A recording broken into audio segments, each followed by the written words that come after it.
and I'm here with Sister Mackenzie Moore, and we are about to see what event is this that we're about to witness.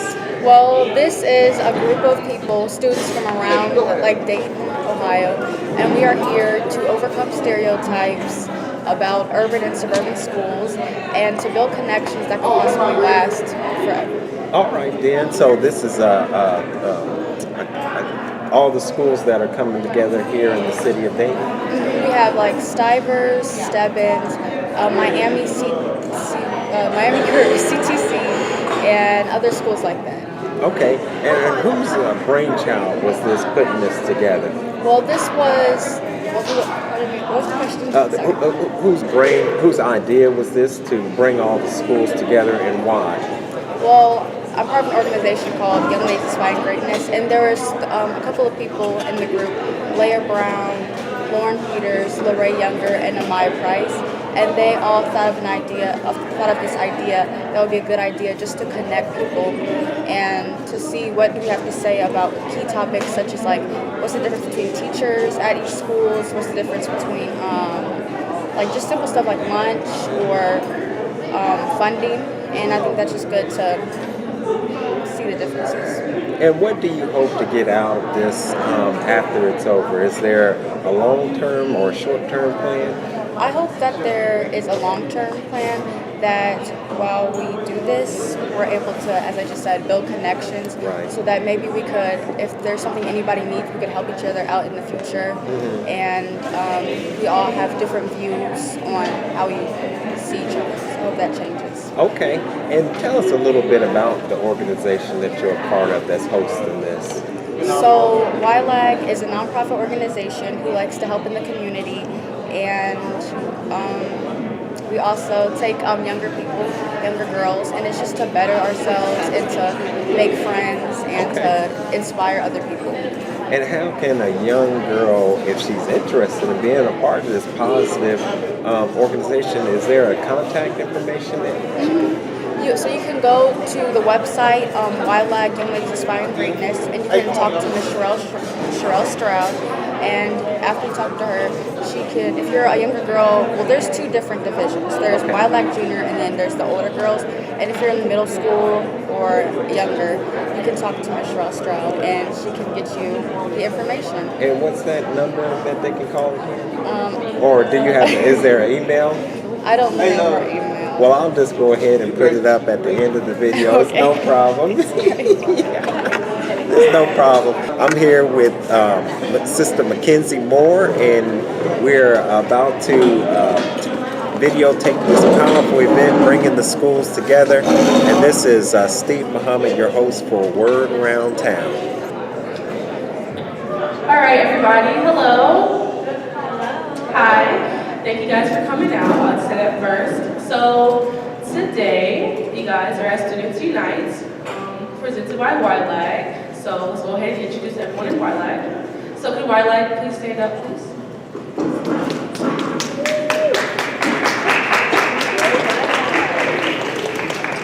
All right. So just a little bit about YLAG. Have a seat. Just a little bit about YLAG. We are a group of. Well, initially we were a group of high schoolers, and a lot of us started all at the same time in 9th grade, and we're now seniors. But now we do have a younger group, who some of them are sitting at you guys' table, so please include them. But basically what YLAG is a group of young black women, black young ladies, and we go around and we give to the community, and we expect them to give back to us as this event. So we would like to, welcome you guys into our family for today, and we hope that you guys enjoy this. And I'm going to go ahead and introduce Lauren Peters, who's also one of our YLAG girls, and she's going to explain the event to you guys, all right?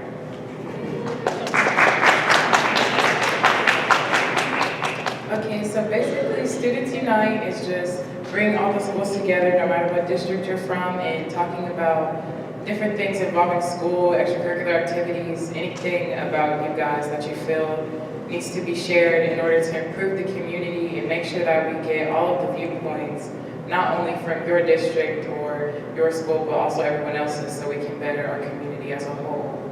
So the way this is gonna go is the YLAGers at your table are basically gonna lead the conversations, ask questions, and then you put your input in.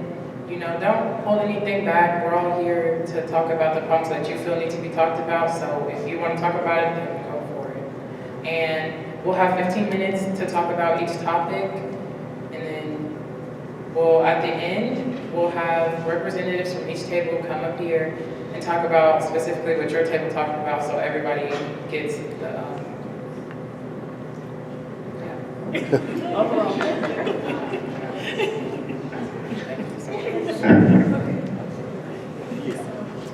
One last thing, just to make sure, is everybody at a table with someone that does not go to their school? Okay, cool. All right, so let's go ahead and get started, guys.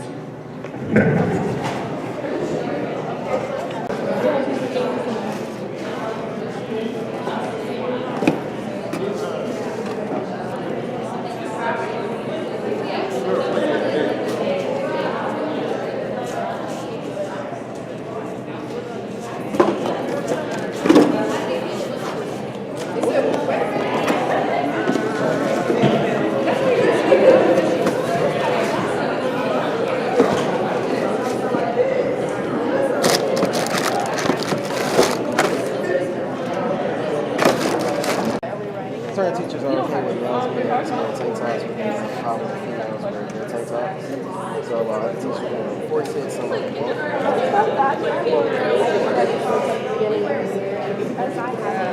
Some teachers do make a big deal out of and they say it's causing attention to like, yeah, it's They not. have their own check and take the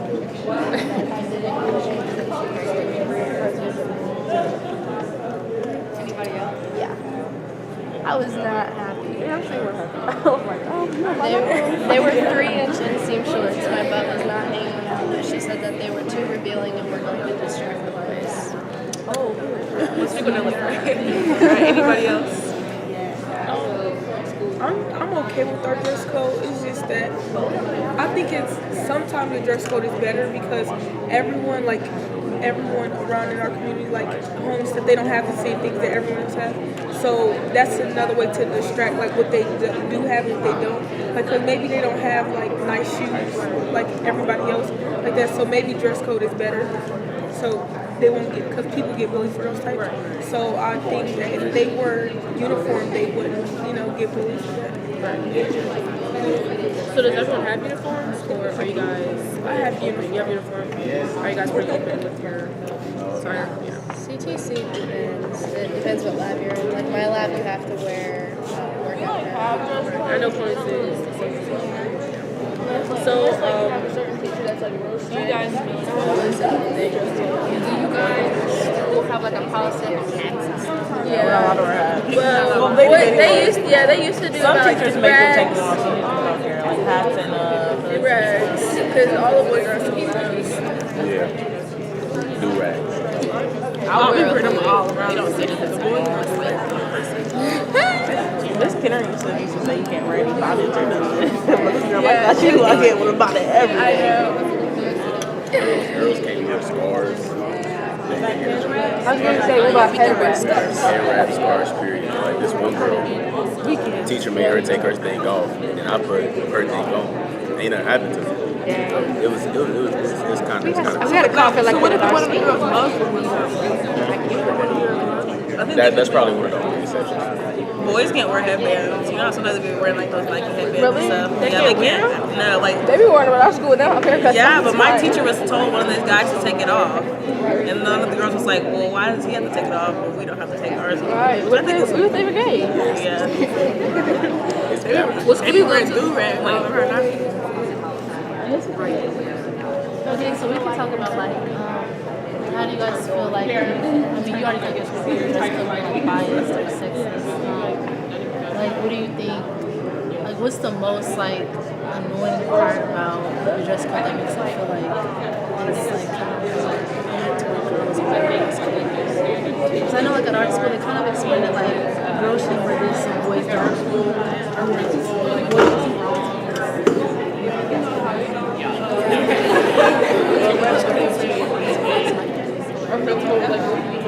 distracting. Yeah, to boys, but I feel like for boy, we have to try to do whatever.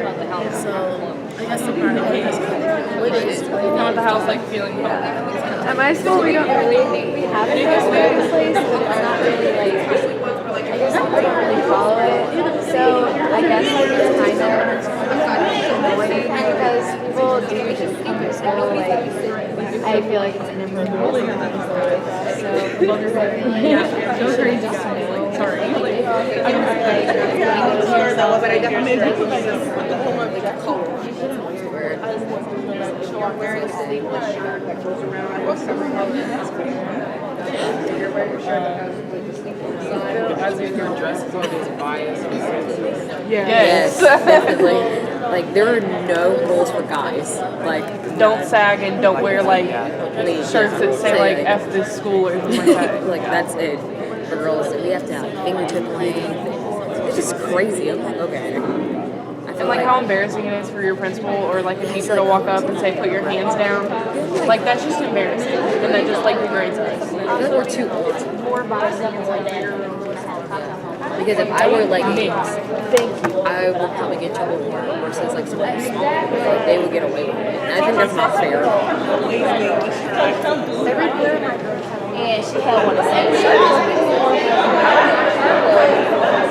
For me, she wore it was like up here and it wasn't really appropriate. So I walked down the hallway and I was talking to my principal and then she came behind me.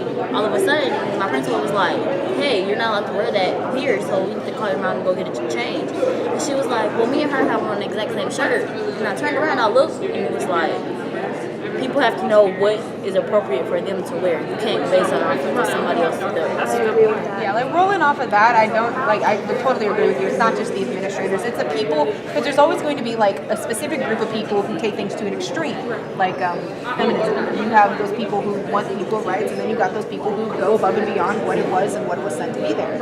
I mean, there's always going to be a negative group that impacts things negatively, and to be honest, people tend to pay attention to negative things more than the positive things.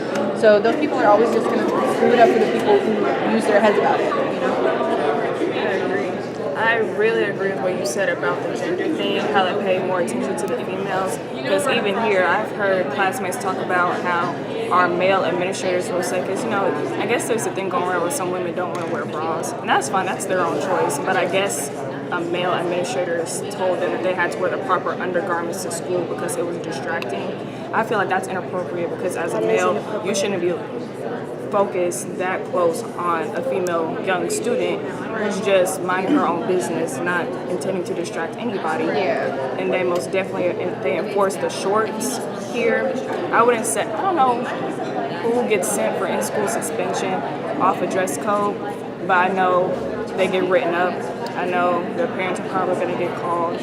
So I feel like that's something that needs to be changed because it makes the guys like almost feel like they're insecure. Like, yeah, like they can wear whatever they want, stuff super tight. I'm not saying like they can't wear what you want to wear. I feel like everybody should wear like what they want to wear. Excuse me, I wanted to give a shout out to Scott Mitchell. And I'm here at this wonderful event with Brother Scott A. Mitchell, Dr. Scott A. Mitchell, and you are you're catering this for this beautiful event hosted by our sisters. And what prompted you to come and host this, cater this event? The founder, Sherelle Stroud, we go way back. We're classmates at Meadowdale High School, class of '87. Okay.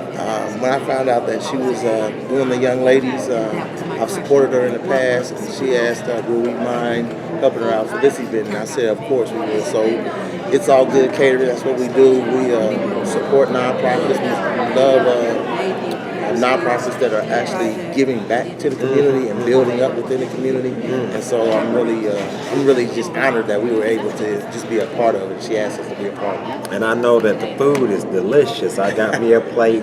So when you do, how do people contact you to do the catering? Okay, usually we usually be referral based. That means you have to know someone who knows us. Okay. Or you can go to our Facebook. We're on Facebook, Scott M69 or IAG Catering, and we also have a website now, iagcatering.com.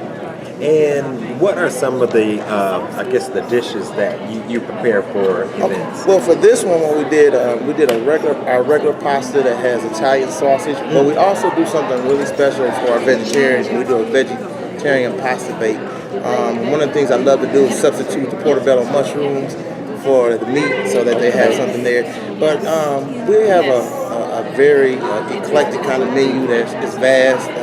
We kind of like call it fusion cooking, where we fuse Creole, Cajun, New Orleans, and Texas flavors with just about any and everything. So we do spicy cool. Right. It sounds good. And I guess the drink is just the regular tea. No, that's not a regular tea. That's a special IAG tea. We switch it up on everybody. We may have some peach juice extract. Pomegranate extract. Today, I think we went with the peach extract. But yeah, we changed it up. One of the things I'm proud of about It's All Good Cater, all our menus are customized. We don't have anything set. So I'll go 2, 3, 4, 5 years without ever repeating the menu and stuff. Everybody gets their special. Well, I appreciate you giving us your time. Thank you very much. And the plate. All right. Have a great one now. Thank you. You too, brother.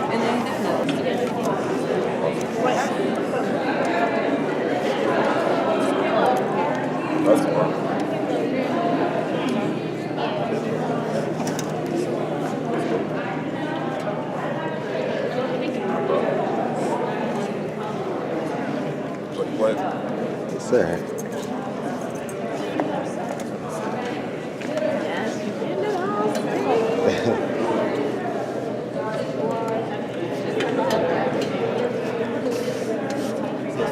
Thank you.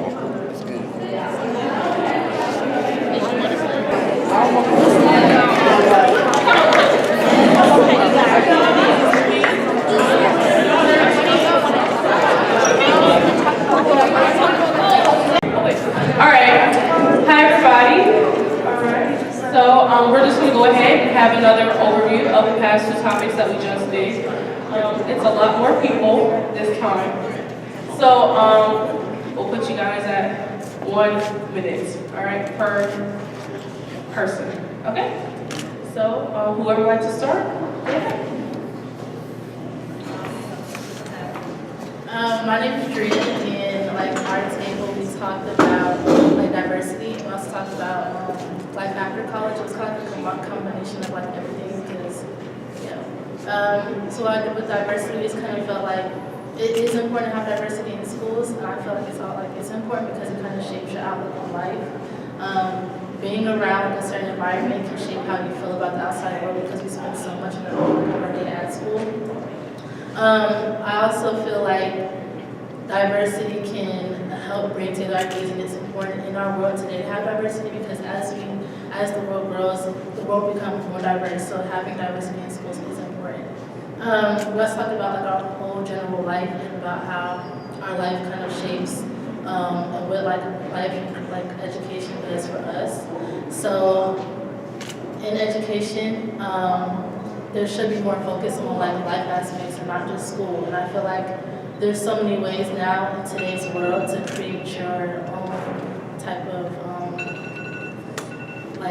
your own life. You don't have to go to college and do this and that. So that's just not the main focus. But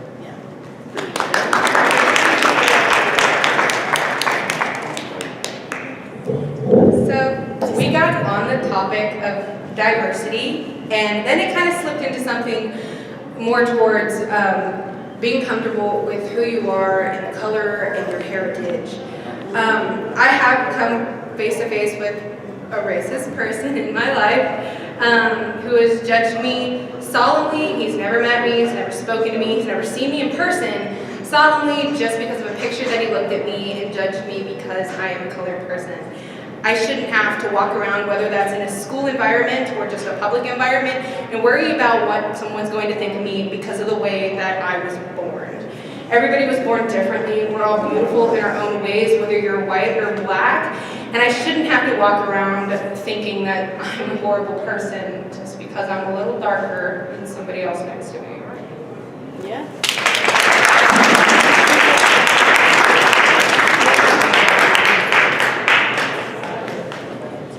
My table talked about, I know. my table talked about parent and student and teacher relationships. I feel that student and teacher relationships are crucial and very important to the developmental of our youth. The teachers are a big part of our children's lives, and they are the reasons who children become as an adult. And I feel like when student and teachers have a good relationship, that it will help them develop and help them become a more educated adult.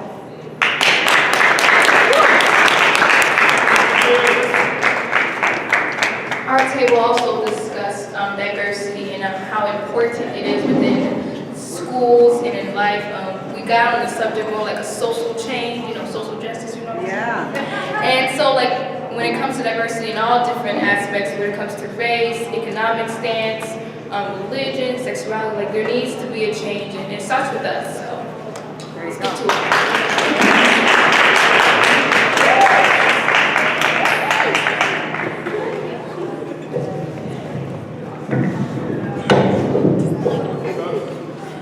Okay, so I guess I'm next. I don't know if I'm gonna top all that, but over at our table we talked about parent involvement and how certain parents have to be a tad bit more involved with their students. So I know one thing for sure in my school, if you are very well in academics and you are performing at a very high rate, then your parents may not be as involved as someone else's parent is who may be struggling academically. And so I think why parents are involved with students that may be struggling academically more than students who aren't is because parents have high expectations. And so when a student is meeting their parents' expectations without their parent having to pester them about meeting said expectations, parents are kind of more lenient because their student knows what needs to be done. But for a student who is struggling, however, a parent may have to, get on their case a little bit and say, you got to do your homework, you can't go play basketball, you can't do this, you can't do that, so get your homework done. So it really all depends on the student and the work ethic, in my opinion. But I feel like parent involvement is very crucial, and not only elementary, middle school, but also in high school and college as well. Because without our parents, where would we be?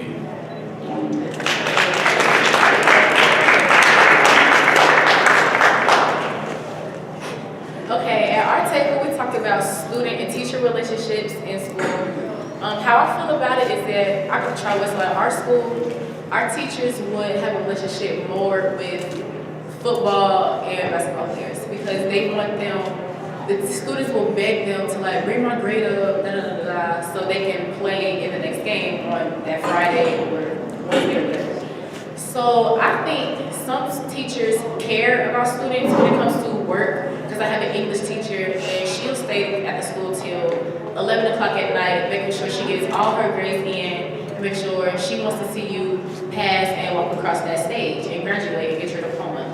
And some teachers, I think they're just there just to say, oh, I'm just here just to get my money, or I already have my degree, so I could just be here just to be here. But I think some students and teachers have that special relationship, because some teachers will give you their number, or we have a remind app to where you can text them about any and everything. It doesn't have to be about schoolwork.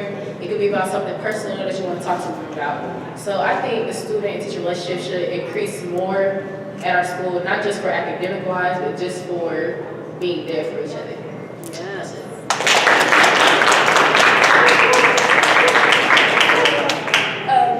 Hi. So we kind of went on a lot of different tangents, but we started out talking about parent and teacher relationships with their students.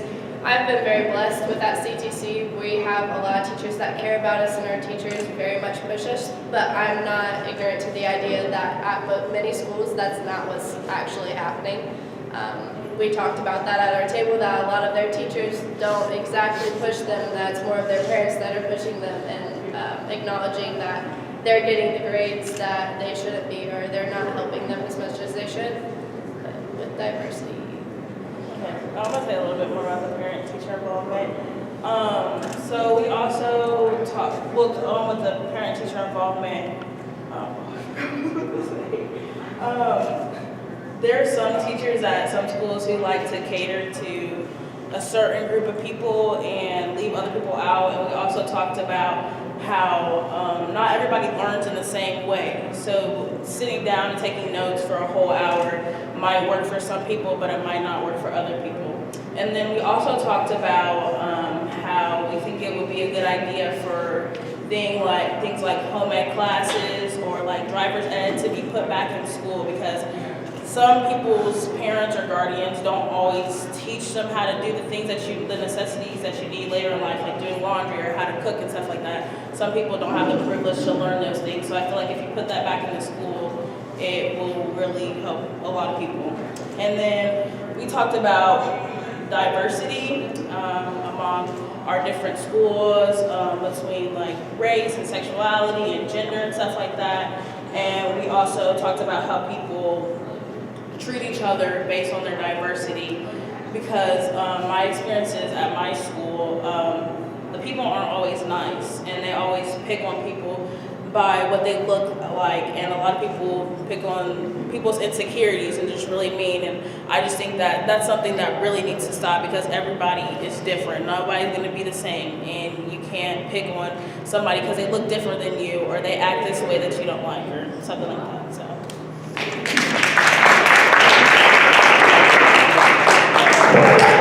I just wanted to say one more thing about diversity. Not only in schools, but in the White House and Senate and everything. Without diversity, we would get nowhere. You know what I mean? We need diversity, and if we really want to be that change, we need that diversity. People need to stop being so closed-minded, and we really need to open our eyes and open our mind to the diversity, because it is an amazing thing. And I think not only in schools, but in life in general, just diversity, looking, at how another person is living their life and how they're treated is so important. We need to start, looking at the other side. And I just think if we want to do the change, we need to accept it.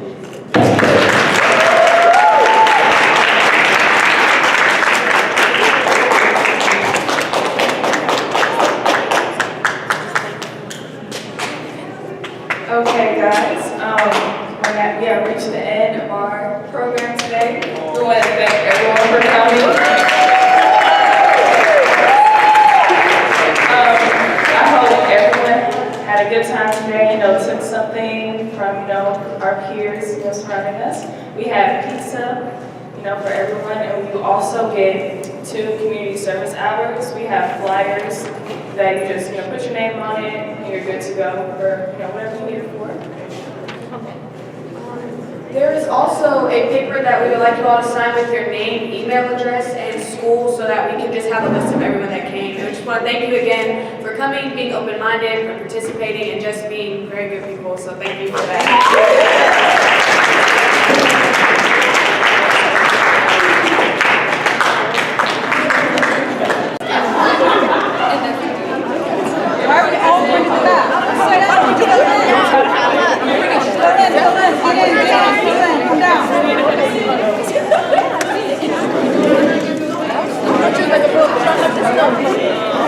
Yes, everybody can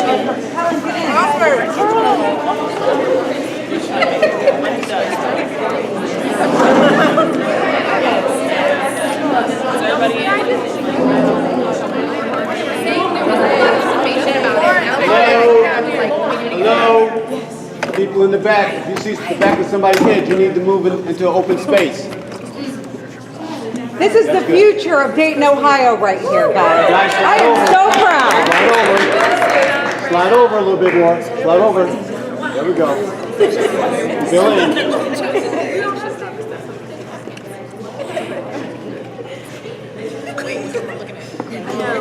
Just look straight. Where do we look?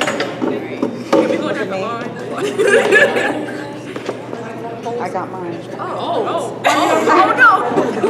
All right, I need 3. Starting now. Oh my gosh. Okay. All right, here we go. Look at me. 1, 2, 2.5. 3. Gotcha. Thank you. Wait a minute. I got